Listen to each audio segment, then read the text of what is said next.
മലയാളത്തിലെ ഹിറ്റ് സിനിമകളിൽ ഒന്നാണ് 2005 പുറത്തിറങ്ങിയ തൊമ്മനും മക്കളും. ഷാഫി സംവിധാനം ചെയ്ത സിനിമ ആ വർഷത്തെ ഏറ്റവും കൂടുതൽ കളക്ഷൻ നേടിയ സിനിമകളിൽ ഒന്നായിരുന്നു. മമ്മൂട്ടി, ലാൽ, രാജൻ പി ദേവ് എന്നിവരായിരുന്നു ചിത്രത്തിലെ പ്രധാന താരങ്ങൾ. കോമഡി മാസും ചേർന്ന ചിത്രം ഇന്നും പ്രേക്ഷകരുടെ പ്രിയപ്പെട്ട സിനിമകളിൽ ഒന്നാണ്. മമ്മൂട്ടിയുടെയും ലാലിന്റെയും അച്ഛനായാണ് ചിത്രത്തിൽ രാജൻ പി ദേവ് എത്തിയത്. അതുവരെ ചെയ്ത വേഷങ്ങളിൽ നിന്നും രാജൻ പി ദേവ് തന്റെ ട്രാക്ക് മാറ്റിയ സിനിമയായിരുന്നു തൊമ്മനും മക്കളും. കോമഡി ബാക്ക്ഗ്രൗണ്ടിൽ അവതരിപ്പിച്ച തൊമ്മൻ എന്ന കഥാപാത്രം തന്റെ കരിയറിലെ മികച്ച കഥാപാത്രങ്ങളിൽ ഒന്നാണ്. സിനിമയിൽ രാജൻ പി ദേവും മമ്മൂട്ടിയും തമ്മിലുള്ള ഇമോഷണൽ സീനിനെ കുറിച്ച് സംസാരിക്കുകയാണ് രാജൻ പി ദേവിന്റെ മകൻ ജൂബിൽ.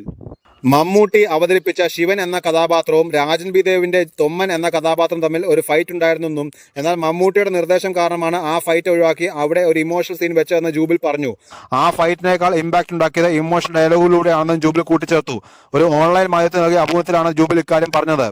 തൊമ്മനും മക്കളും സീനിലെ ഏറ്റവും പ്രധാനപ്പെട്ട സീനുകളിലൊന്നാണ് ക്ലൈമാക്സിന് മുന്നേ രാജൻ പി ദേവും മമ്മൂട്ടിയും തമ്മിൽ വഴക്കിടുന്ന സീൻ. ഈ സീനിന് പകരം